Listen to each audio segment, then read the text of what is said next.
बारबाकोआ meet lovers के लिए Mexico में जाकर ये डिश खाना ऐसे है जैसे वो जन्नत में आ गए हों।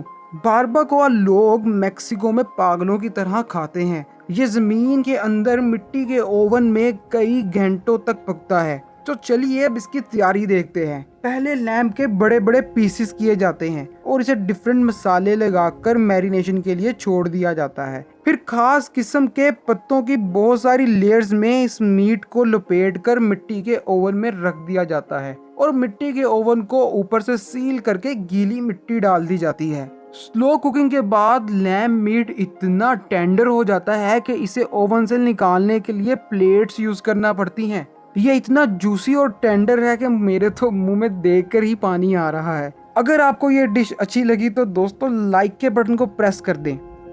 दोस्तों अब चलते हैं उज़्बेकिस्तान का पुलाव। उज़्बेकिस्तान